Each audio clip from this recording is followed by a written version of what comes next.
Hoje convido vocês a fazerem um passeio pela internet. Vamos procurar textos que explicitam a nossa forma de ver o mundo, a forma que convivemos em sociedade. Eu também fiz uma pesquisa e me chamou a atenção o seguinte texto: os 10 produtos mais vendidos no mundo. Na ordem exata, começa pela Coca-Cola, refrigerante, seguido pela batata Lay's, alimento, PlayStation, videogame, Corolla, veículo, iPad, tecnologia, Angry Birds, game, álbum Thriller de Michael Jackson, música, Harry Potter, o livro, iPhone, tecnologia e cubo mágico, entretenimento. Interessante notar que encabeçam a lista 2 produtos descartáveis. Também podemos notar que os games ganham cada vez mais espaço, aparecendo 2 vezes na lista, assim como os aparelhos da Apple e o xodó da Toyota, ambas empresas com prestígio mundial. E, ainda bem, aparece um álbum de música e um livro. Ufa! Sem entrar no mérito da qualidade dessas produções culturais, pois o gosto varia muito de acordo com o perfil de cada pessoa, fico feliz em saber que a música e o livro estão nessa lista. Por fim, um brinquedo tridimensional da época de 1970, que entretém milhões de pessoas ao redor do mundo, independente da idade.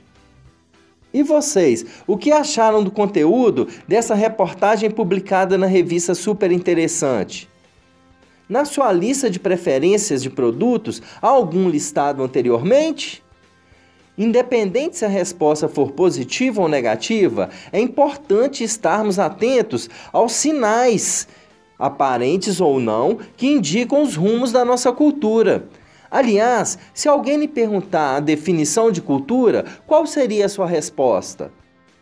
Gosto da descrição de Júnior, 2001, por ser abrangente como o tema merece. Para ele, cultura é tudo aquilo que o homem cria, consciente ou inconscientemente, para se relacionar com os outros homens, idiomas, instituições, normas, com o meio físico, vestes, moradias, ferramentas, com o mundo extra-humano, orações, rituais e símbolos. Esse relacionamento tem caráter variado, podendo ser expressão de sentimento, literatura e arte, de domínio social, as ideologias, de controle sobre a natureza, as técnicas, de compreensão do universo, filosofia, teologia. Como boa parte das palavras da língua portuguesa, a palavra cultura vem do latim colere. Este, por sua vez, significava tomar conta, cuidar de alguma coisa.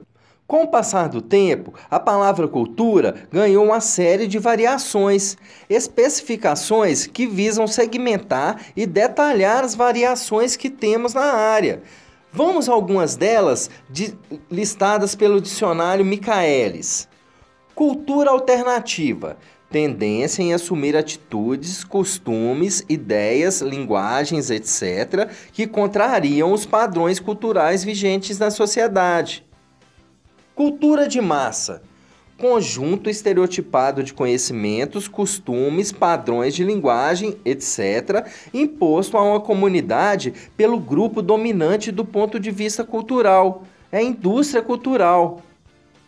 Cultura geral, conjunto de conhecimentos gerais originários de diversas áreas do conhecimento. Cultura erudita, conjunto de conhecimentos acumulados, valorizados pelo grupo social que compõe o patrimônio cultural da sociedade.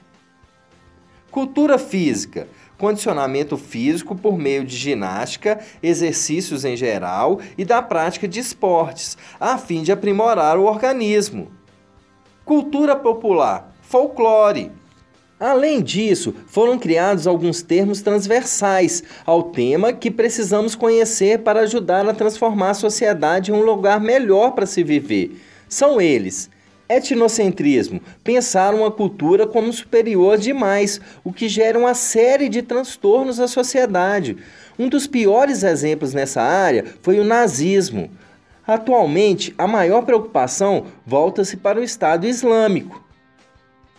Contracultura foi criado na década de 1960 pelos jovens dos movimentos hippie, punk, etc.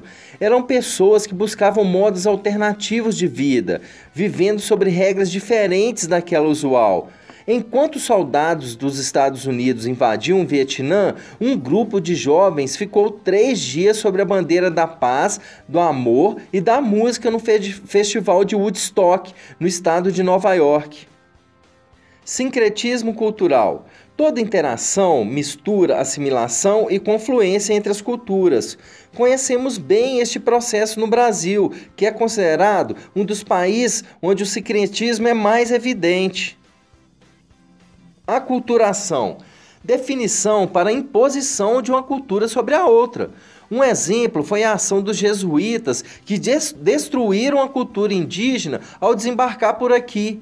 Índios eram considerados sem alma, por isso precisavam ser inseridos na cultura católica para seguir os preceitos culturais religiosos. Indústria cultural é a transformação de cultura em mercadoria, uma exploração do potencial cultural para ganhar dinheiro, independente do impacto negativo que essa atitude pode causar. Neste contexto, podemos citar um trecho da música Geração Coca-Cola, da banda Legião Urbana. Quando nascemos, fomos programados a receber o que vocês nos empurraram com os enlatados. USA, de 9 a 6, desde pequeno nós comemos lixo comercial, industrial e por aí vai. Vamos destacar somente mais um trecho dessa música do letrista Renato Russo. Mas agora chegou a nossa vez. Vamos cuspir de volta o lixo em cima de vocês. Será que, de fato, temos feito a nossa parte para combater as imposições da indústria cultural? Stephen Bertman, na obra O Conflito de Gerações na Grécia Antiga e Roma, faz uma análise de um trecho da obra retórica de Aristóteles, que viveu entre 384 e 322 AC. Note como as palavras do filósofo grego, destrinchadas por Bertman, parecem abordar o contexto contemporâneo. Os jovens estão prontos a desejar e realizar o que eles desejam. Os desejos corporais obedecem às ordens do prazer sensual, que eles são incapazes de controlar. Mas esses desejos são mutáveis e logo eles se cansam. O que desejam, o desejam com extremo ardor, porém, logo se desinteressam como a fome e a sede do doente. Eles são apaixonados, de temperamento quente, levados por impulsos, incapazes de controlar sua paixão, mas, devido à sua ambição, não podem suportar serem menosprezados. Ficam indignados quando pensam que estão sendo injustiçados. Eles são ambiciosos por honra, mas ainda por vitória. Essa juventude deseja superioridade, e vitória é uma espécie de superioridade. Seu desejo por ambos é maior do que o seu desejo por dinheiro. Eles são mal-humorados, mas têm índole simples, porque ainda não testemunharam muita depravação. Confiam, pois ainda não foram muitas vezes enganados. São cheios de esperança, pois a esperança está ligada ao futuro, assim como a memória está ao passado. Agem de sangue quente, como aqueles que estão embriagados com vinho. Além disso, ainda não experimentaram muitas falhas. Para esses jovens, o futuro é longo e o passado é curto. Na manhã da vida, não é possível para eles lembrar de nada, mas eles têm a esperança, o que os torna fácil de enganar. E eles são corajosos, pois estão cheios de paixão e esperança. A primeira os impede de temer, enquanto a última os inspira com confiança, pois ninguém teme quando tem a paixão no que faz, e a esperança de obter alguma vantagem inspira confiança. Eles são ricos de espírito, pois ainda não foram humilhados pela vida, nem experimentaram a força da necessidade.